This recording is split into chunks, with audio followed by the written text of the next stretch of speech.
Y ahora que sean gratos los dichos de mi boca y la meditación de todos nuestros corazones delante de ti, oh Jehová, roca nuestra y redentor nuestro. Amén. Acompáñame entonces con la lectura, Mateo 7, del 13 al 20. Dice lo siguiente: entrad por la puerta estrecha, porque ancha es la puerta y espacioso el camino que lleva a la perdición, y muchos son los que entran por ella. Porque estrecha es la puerta y angosto el camino que lleva a la vida, y pocos son los que lo hallan. Guardaos de los falsos profetas, que vienen a vosotros con vestidos de ovejas, pero por dentro son lobos rapaces. Por sus frutos los conoceréis. ¿Acaso se recogen uvas de los espinos o higos de los abrojos? Así, todo buen árbol da buenos frutos, pero el árbol malo da frutos malos. No puede el buen árbol dar malos frutos, ni el árbol malo dar buenos frutos. Todo árbol que no da buen fruto es cortado y echado en el fuego. Así que por sus frutos los conoceréis. Qué tremendo texto. Tremendo. Es una metáfora bien elaborada, bien profunda de Jesús. Y a veces lo leía y quedaba un poco confundido. Caminos, puertas, perdición, vida, frutos. ¿Ya? Así que vamos desmenuzando calmadamente este texto. ¿Ya? Querido, como usted bien sabe, a modo de introducción, hace 507 años atrás, el 31 de octubre de 1517, el monje agustino Martín Lutero, ¿qué hizo? Clavó 95 tesis en la puerta de la iglesia de Todos los Santos en Wittenberg. Con ello, él buscaba generar un debate intelectual que reformara a la Iglesia Católica Romana y que cuestionara doctrinas dañinas como la venta de indulgencias, el purgatorio y la justificación por obras. Poco sabía en este momento, querido hermano, ese humilde monje, poco sabía que no tan solamente la esfera religiosa, sino la totalidad del mundo iba a ser transformado por ese acontecimiento. Y que, como bien decía nuestro hermano Israel y nuestro hermano Benjamín, la pureza y la belleza del Evangelio fueron rescatadas para el beneficio de su iglesia. ¿Usted cree eso? Amén. Eso es lo que sucedió. Pero déjeme hacerle una pregunta, querido hermano. ¿Por qué Martín Lutero hizo todo esto? ¿Qué lo impulsó? ¿Solamente el afán de un debate intelectual? Él solamente quería corregir un par de postulados teológicos en el magisterio, en el sistema doctrinal de la Iglesia Católica Romana. ¿Eso es lo que él quería hacer? ¿O él buscaba algo más profundo y su diagnóstico era más profundo que un mero choque de ideas? Justamente ese es el caso. Lutero estaba plenamente consciente de lo siguiente, de que sus reclamos doctrinales no eran tan solamente un detalle a un nivel teológico, sino que la iglesia estaba en peligro, querido hermano. La iglesia estaba en peligro y por lo tanto era necesaria una reforma. ¿Qué peligro enfrentaba la iglesia en el siglo XVI? Un montón, ¿cierto? Si usted tiene tiempo o quizás ya lo ha leído de antemano, el excelente material de Juan Calvino, escrito para el emperador Carlos V, la necesidad de reformar la iglesia. ¿Cierto? ¿Lo ha escuchado? La necesidad de reformar la iglesia. Ahí se muestran todos estos acontecimientos que eran un peligro real para la iglesia. No tan solamente un choque de ideas, un peligro en la salud y en la vida de la iglesia. Pero hoy día vamos a ver dos de esos peligros que ciertamente eran parte del siglo XVI y de la Reforma Protestante. En primer lugar, la comodidad. Las riquezas, querido hermano, y la pomposidad de la iglesia la habían convertido en un lugar cómodo. No había que renunciar a nada. Los votos no se respetaban. La moralidad de los obispos y de los sacerdotes había sido disminuida. Las malas prácticas abundaban. No había diferencia entre la iglesia y el resto del mundo. Se había convertido en un lugar fácil que no significaba ninguna renuncia. Ese es nuestro primer peligro. Ser cómodos, torcer el mensaje del Evangelio para que nos sea más fácil. Eso estaba en los tiempos de Martín Lutero. Pero también los falsos maestros estaban presentes, que buscaban solamente aumentar su poder personal, compraban títulos y vendían indulgencias a gente pobre, a gente inocente, para tener dinero para comprar títulos eclesiásticos y de esa manera aumentar su poder. ¡Qué terrible! ¿No le genera un poco de rabia eso? Falsos maestros existen en la iglesia y existían en el tiempo de la Reforma protestante. Y por medio de estas malas prácticas oscurecían el evangelio bajo tradiciones y tradiciones y tradiciones humanas usadas para su conveniencia. Peligros que llevaron a una reforma. ¿Y sabe qué? Esos peligros el día de hoy también existen. También existen en nuestras iglesias. La sociedad, querido hermano, quizás más que nunca es cómoda. Vivimos en la sociedad de ChatGPT. Es increíble eso, ¿eh? Tengo una duda, la escribo, la solucioné. Fácil, rápido, automático. Vivimos en ese mundo y en esa cultura. Y lamentablemente en muchas oportunidades el mensaje cristiano se ha manipulado para que calce en esta cultura rápida y de comodidad. No es necesario, hermano, que usted se sacrifique tanto. El Señor no le va a exigir tanto. Es fácil, es automático, no se caliente la cabeza. La comodidad como un peligro. Hemos eliminado cualquier renuncia radical, cualquier entrega, cualquier sacrificio. Pero por otro lado, los falsos maestros siguen existiendo en nuestras iglesias. Gente que finge una espiritualidad elevada, pero en lo profundo de sus corazones lo único que busca es su glorificación personal. Y es capaz de torcer la doctrina y la práctica de la iglesia para sus propias conveniencias. Y hemos visto, querido hermano, una y otra vez, en la historia de la iglesia, el daño que provocan estos falsos maestros. ¿Qué vamos a hacer entonces? ¿Qué vamos a hacer? ¿Cómo vamos a enfrentar esto?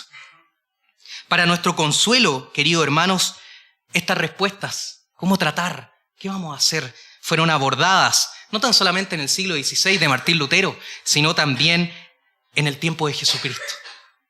Él trata estos temas explícitamente en el Sermón del Monte y nos enseña cómo lidiar con ellos para el bienestar de la iglesia. Qué tremendo nuestro Señor, cómo se preocupa por nosotros, ¿cierto? Así que comencemos entonces a indagar en este pasaje que acabamos de leer en Mateo 7, donde Jesús nos advierte de estos peligros de los cuales estamos hablando. Y en primer lugar en la comodidad, ¿cierto? Versículos 13 y 14. Entrad por la puerta estrecha, porque ancha es la puerta y espacioso el camino que lleva a la perdición, y muchos son los que entran por ella, porque estrecha es la puerta y angosto el camino que lleva a la vida, y pocos son los que la hallan. Esta es una metáfora, querido hermano. Jesús nos exhorta a un compromiso radical y difícil para seguirlo a Él por medio de una metáfora. Y esta metáfora es bien completa. Tiene algunos elementos distinguibles, ¿cierto? En primer lugar, 2 puertas. ¿Se dio cuenta? 2 puertas, una estrecha y una ancha. 2 caminos estrechamente relacionados a esa puerta, el espacioso y el angosto. Y tanto este camino como esta puerta llevan a 2 destinos, perdición y vida. Y hay 2 tipos de personas que transitan en estos caminos, en esta puerta y que se dirigen a estos destinos. Las multitudes, los muchos y los pocos. 2 opciones, 2 tipos de personas, 2 destinos eternos. Y el Señor te dice, decide, entra. ¿Qué vas a hacer? Son 2 opciones. Y es una única elección. ¿Es la una o es la otra? No hay vía media, no hay punto medio. ¿Qué vamos a hacer? Eso es lo que el Señor nos está desafiando. Así que prestemos atención rápidamente a los componentes de esta metáfora. En primer lugar, se nos plantean 2 puertas. La puerta, querido hermano, es una metáfora bien interesante, ya que en su sentido figurado, ¿ya? No hay una puerta física y el Señor te dice entre, ¿cierto? Es un sentido figurado en el que Él usa este vocablo, puerta, y quiere decir la entrada a una condición o a un estado.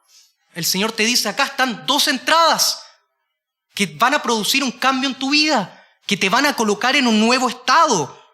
¿Cuál es ese estado? ¿Cuál es esa nueva condición? Más adelante vemos la perdición o la vida eterna. Hay 2 entradas que llevan a estos destinos. ¿Cuál escogerás? Y Jesús nos dice que la primera de estas puertas es ancha. La palabra ancha también puede significar plana u holgada. Es fácil entrar por acá, querido hermano. Es muy fácil. Usted no tiene que esquivar ningún obstáculo para entrar por esta puerta. Es plana. No tiene que hacer un trekking, no tiene que elevarse, ningún tipo de sacrificio. Por otro lado, usted no tiene que buscar para encontrarla, porque es grande, es ancha, es fácil identificarla. Y usted no tiene que desprenderse de nada para entrar por ella. Puede llevar todo el equipaje que quiera. Puede llevar su camioneta, último modelo, la puerta aguanta, es ancha. Puede hacer una minga, llevar su casa, su mansión, aguanta, es ancha. No requiere dejar nada atrás, ningún sacrificio. Ese es un camino, esa es una puerta. Pero por otro lado, la puerta estrecha, Jesús nos dice acerca de ella que es pequeña, debe ser buscada, porque son pocos los que la hallan. Y nos dice que al ser estrecha requiere que dejemos cosas para entrar por ella.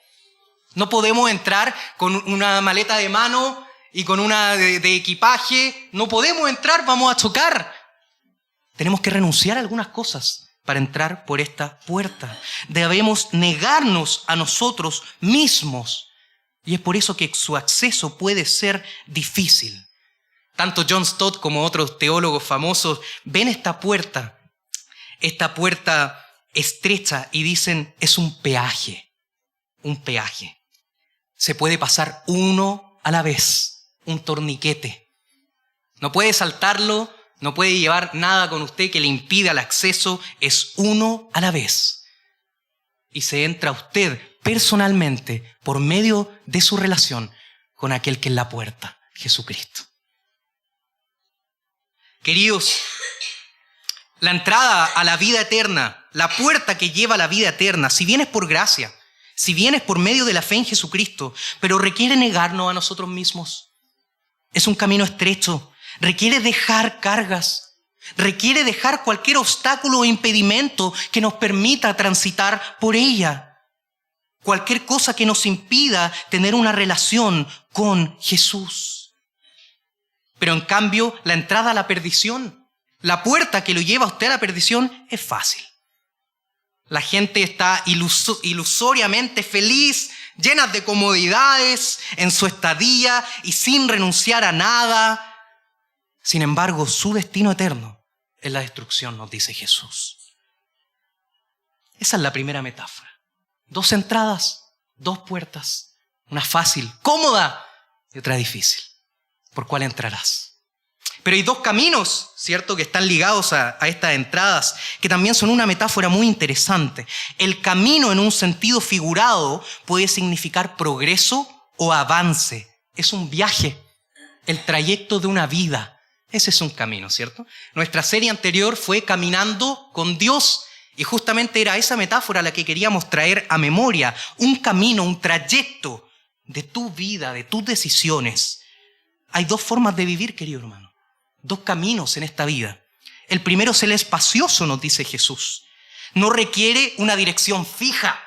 No requiere avanzar perseverante y obedientemente por un curso definido. Sino que ese espacioso es amplio. Usted puede moverse donde quiera. Puede deambular sin ningún sentido. No requiere disciplina, no requiere foco, no requiere perseverancia, no requiere sacrificio. Un montón de posibilidades que usted puede hacer sin medir en las consecuencias. Usted puede vivir su vida de esa manera, pero no le conviene, dice Jesús. Por otro lado, hay un camino angosto, y esta palabra en griego es muy interesante porque significa comprimido, apretado, ¿ya?, como un archivo WinRAR. Así es la idea que está transmitiendo el autor bíblico. Y este camino apretado algunas veces puede molestar. Ya no sé si usted ha visto Star Wars, esta escena donde los personajes principales caen en este tipo de basural, ¿cierto? ¿Y qué sucede? Que para derribarlos se empiezan a cerrar las paredes, empiezan a quedar comprimidos y empieza el terror de la claustrofobia. Esa puede ser una metáfora, un camino angosto. No le voy a contar el final de lo que sucede en esa escena, pero pero no me acuerdo si Citripio o Arturito los salva, ¿ya? Queridos, un camino difícil que requiere esfuerzo, concentración. Y de manera similar, el Señor nuevamente nos está diciendo, hay dos maneras de vivir. El primero fácil, es cómodo. En cambio, el segundo requiere negarse, tomar una cruz y seguir a Jesucristo. El camino, querido hermano, fácil es una senda suicida. Es un acantilado, porque lo lleva a la puerta que lleva a la perdición. En cambio, usted encuentra verdadera felicidad cuando vive su vida con propósito y sometido a los planes de su Señor. Amén. Otro detalle interesante, hemos visto las puertas, hemos visto los caminos, pero otro detalle interesante es que hay dos tipos de personas que son justamente los que transitan por estas metáforas, ¿cierto? Los primeros son los muchos y los otros son los pocos. La senda espaciosa de la cual hablábamos, querido hermano, es concurrida por muchos. Y acá la palabra es polis, por las polis. ¿Ya? ¿Le suena un poco la metáfora? Una multitud de gente, como si fuera una ciudad. Son muchos los que van viviendo despreocupadamente, sin medir consecuencias, hacia la perdición. Ellos se pueden burlar de los cristianos, se pueden burlar de aquellos que viven su vida de una manera más esforzada y bajo un patrón moral, pero sin embargo este relajo y estas burlas no tienen ningún peso, ya que les espera condenación eterna, querido hermano. Y esos son los muchos. Y eso debería aterrarnos a nosotros. La gran mayoría, las polis, muchas ciudades, multitudes, están viviendo sin conocer a Jesús. Eso debería aterrarnos, querido hermano, y movernos a la acción. Los muchos están viviendo en una senda suicida, como veíamos, ¿cierto? Pero por otro lado hay otro tipo de personas, los pocos.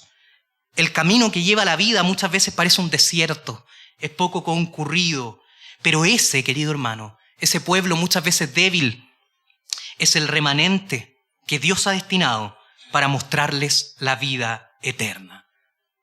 Somos pocos algunas veces, ¿cierto? Esa no debe ser una excusa para decir, oye, no hay que predicar el evangelio de las polis, no hay que predicar el evangelio de las multitudes, porque nosotros siempre vamos a hacer poco, ¿para qué nos vamos a esforzar? No es una excusa, pero sí es un patrón recurrente. Muchas veces la iglesia, querido hermano, es un grupo minoritario en medio de la cultura que nos rodea.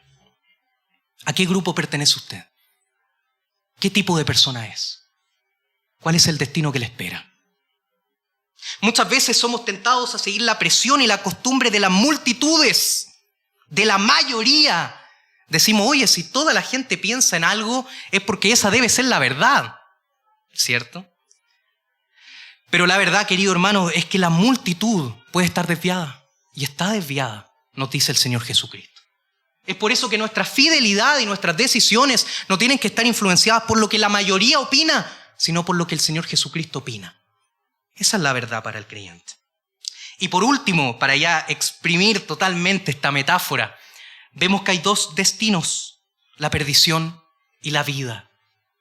Si usted escoge el camino fácil, querido hermano, si usted escoge la puerta fácil y quiere ser parte de una multitud despreocupada, entonces el destino que le espera, según las palabras de Jesús, es la apoleia, la destrucción, la ruina y la pérdida en el infierno.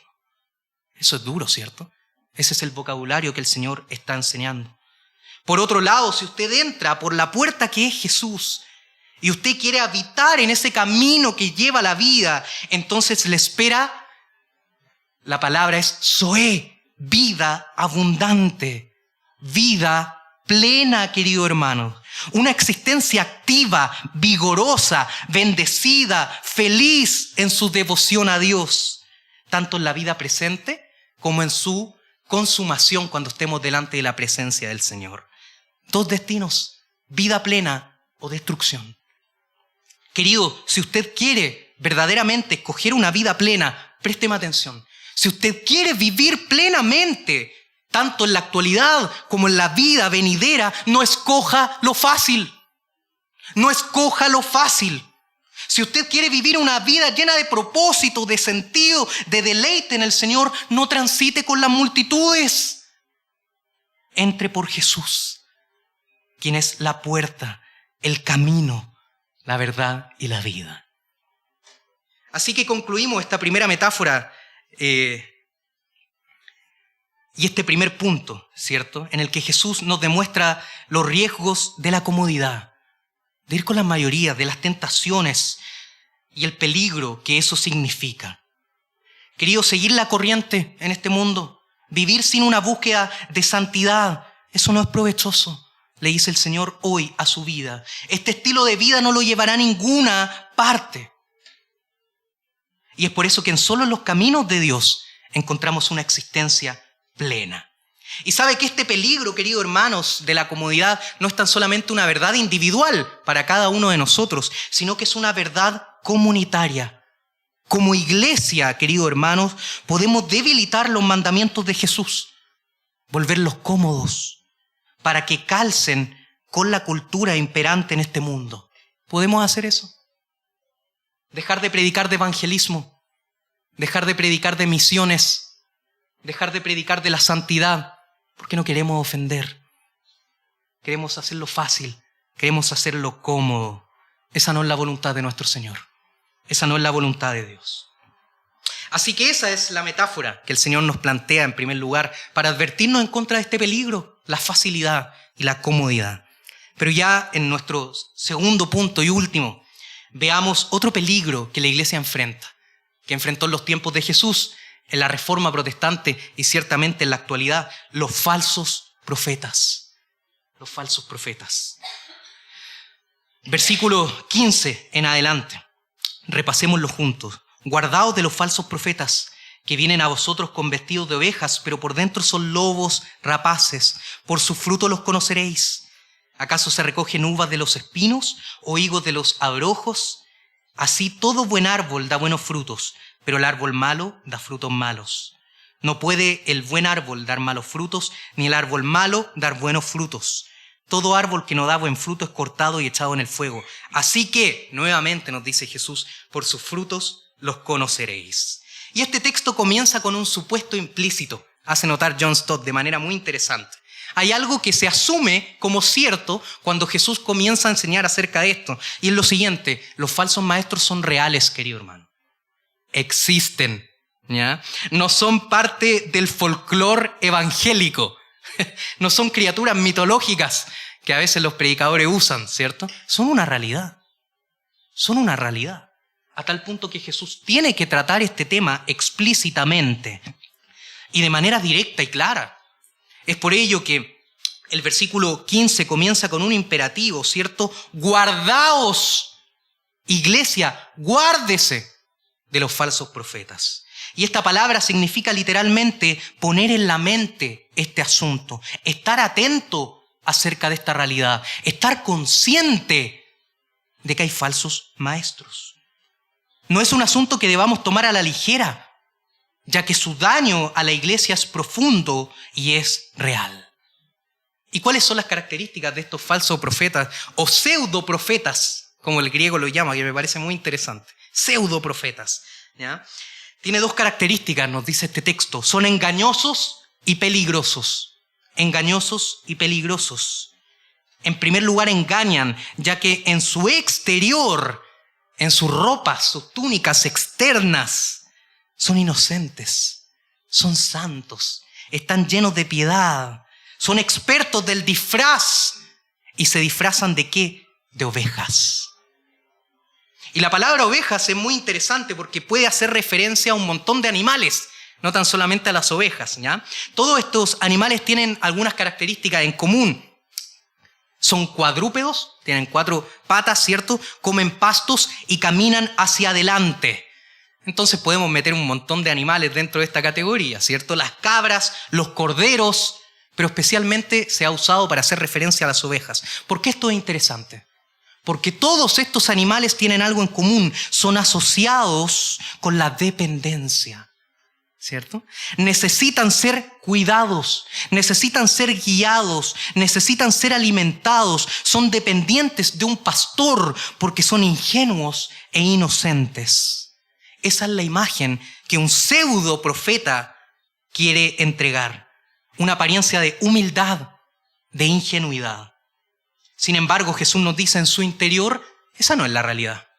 En su interior son lobos o chacales. Y es por eso que su segunda característica no es tan solamente ser engañosos, sino también peligrosos. En la Palestina antigua, querido hermano, estos animales, los lobos o los chacales, eran el enemigo principal y el devorador natural de las ovejas. Fíjese, quieren pasar por ovejas, pero la verdad es que quieren devorarlas. La verdad es que quieren destruirlas para alimentarse de ellas, para su beneficio personal. Y es por eso que estos animales a nivel figurado son usados para referirse a hombres crueles, destructivos, ladrones, explotadores, avaros. Toda esa gama de maldades están dentro de esta metáfora. Y tanto el Nuevo Testamento como la historia de la iglesia, querido hermano, nos enseñan que estos hombres son talentosos ¿en qué? En ganarse la aceptación de la gente. Son genios del disfraz. Aparentan ortodoxia, aparentan conocimiento, son encantadores, son carismáticos. A veces tienen títulos, tienen distinciones eclesiásticas. Sin embargo, tarde o temprano muestran su verdadera identidad y sus verdaderas intenciones. Distorsionar el evangelio.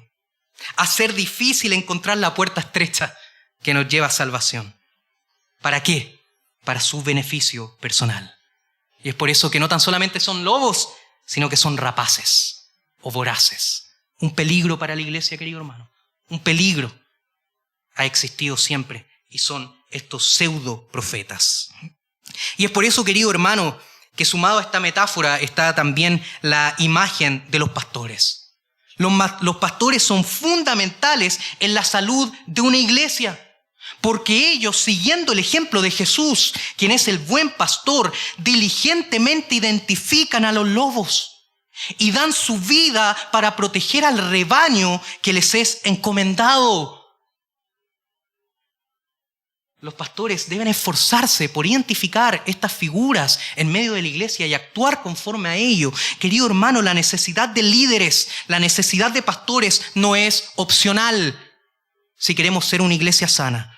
Los pastores son una necesidad si queremos protegernos de falsos maestros y de falsas doctrinas. Pero no tan solamente ellos son llamados a la labor de identificar a estos lobos rapaces, sino todos nosotros. Toda la iglesia somos responsables de esta labor. Entonces cabe preguntarse, ¿cómo lo identificamos? Jesús nos dice que son genios del disfraz. ¿Cómo voy a poder saberlo? Si se destacan en eso, en fingir algo que no son, ¿cómo voy a poder conocer su corazón? Y Jesús nos enseña acerca de eso. A partir del versículo 16. Y recurre nuevamente a una metáfora. Árboles y frutos. Y nos dice lo siguiente, la manera en la cual podemos conocer el bienestar de un árbol es por medio del fruto que da. Me corrobora Benja Poblete, ¿no? ¿Cierto? Si un árbol da un fruto seco, da un fruto agrio, da un fruto malo, ácido, ¿qué decimos? Oye, hay un problema con este árbol. ¿Cierto? El árbol, querido hermano, no puede esconder su identidad, no puede ser disfrazado. Porque tarde o temprano va a entregar un fruto que va a ser malo. El árbol no es como el lobo, que puede ser disfrazado de oveja. El árbol no puede esconder su identidad. Y es por eso que esta figura del fruto, que en el sentido figurado es una obra, un resultado de la acción de una persona, ¿cierto? Las cosas que él genera. Es por medio de estas obras, por medio del testimonio, por medio de lo que sale de estos maestros que podemos conocer si en que son falsos o no. Por eso el versículo 16 y el versículo final, el 20, nos dice, por sus frutos los conoceréis. Y Jesús, para ahondar en este principio, profundiza lógicamente en esta metáfora de que los árboles tarde o temprano van a ser descubiertos. Y nos dice lo siguiente, los espinos no entregan uvas, Fíjese, ahí está ahondando en esta idea, ¿cierto? Es imposible que un espino que es asociado al daño, asociado a ser un estorbo en las cosechas, es imposible que genere algo tan rico como la uva, que de ahí nace el vino, ¿cierto? Es imposible que los abrojos, sigue diciendo Jesús, y los abrojos de manera similar eran una planta llena de espinas que, fíjese, era usada en la guerra para impedir el avance de las tropas. No sé si usted ha visto documentales o películas de la Primera Guerra Mundial, que entre las trincheras se usaban estas espinas o maderas afiladas para que las tropas no pudieran avanzar y no pudieran llegar a la trinchera contraria. ¿Se ha percatado de ese detalle? Espinos. No se puede pasar por ahí, son una molestia, son un estorbo. Es imposible que esos abrojos den higos, querido hermano. Tarde o temprano va a salir a la luz que no dan uvas, que no dan higos, que no son un árbol sano. Tarde o temprano va a ser expuesto, porque no entregan el fruto que prometen. Y Jesús sigue ahondando en esta metáfora. De esta manera es notorio que los buenos árboles dan buenos frutos, y ahí la palabra en la Reina Valera es la misma, pero la verdad en el griego son distintas. Nos dice lo siguiente: los buenos árboles dan frutos hermosos, querido hermano. Los buenos maestros dan frutos dignos, provechosos. Su enseñanza y su testimonio de bendición para la iglesia. En cambio, los malos árboles dan frutos hirientes, malvados y perversos. Esa es la realidad y no se puede alterar. No se puede alterar. No puede salir algo bello de un árbol malo, ni algo perverso de un árbol bueno. Jesús dice, este principio es inviolable. Es como es la realidad. Y es frente a esta realidad que el Señor nos dice duramente, que Él traerá su juicio sobre los falsos maestros, echándolos al infierno tal como un árbol es cortado y echado al fuego para hacer leña, ¿cierto? Así que, queridos hermanos, ¿qué es lo que Jesús nos está queriendo transmitir? Somos llamados como comunidad, como liderazgo, somos llamados a indagar y a observar los maestros que nos rodean. Y ver su fruto, ver lo que generan, ver su testimonio para conocer qué tipo de árbol son, para conocer su corazón, para ver si son pseudo profetas o maestros piadosos. Queridos, un buen maestro cuya enseñanza está alineada con la Biblia y con la enseñanza apostólica lleva a las congregaciones a la edificación y al amor mutuo, a la unidad. Ese es un fruto hermoso, la unidad. Nunca lleva a la división. Nunca siembra cosas malas entre los hermanos para conquistar por medio de dividir. Esa no es la labor de un maestro correcto. Un maestro fiel nunca va a torcer la enseñanza de los apóstoles para su beneficio personal. Y no tan solamente su enseñanza es buena de un maestro fiel al Señor, sino también su comportamiento. El comportamiento de un profeta está marcado por los frutos del Espíritu: amor, gozo, paz, paciencia, benignidad, bondad, fe, mansedumbre, templanza. Eso es parte del comportamiento de una persona llena del Espíritu Santo. No los frutos de la carne, no el egocentrismo, no el priorizarse sobre las necesidades de sus ovejas. Esa es la característica de un pseudo profeta. Y es por eso que somos llamados a indagar en esto, a examinar esto. Pero cuidado, nunca caiga, querido hermano, en el error de emitir juicios ligeros. Nunca. Nunca caiga en el error de ser un cazador de brujas o un cazador de herejes, ¿cierto? Yo he conocido varios de esos. Algunos son mis amigos. Y una vez conversaba con un conocido y le decía, ya, pero compadre, a ver, céntrate. Si es que vemos una bruja, ¿qué hacemos? Me decía, no, que hay que quemarla. Existen esas personas.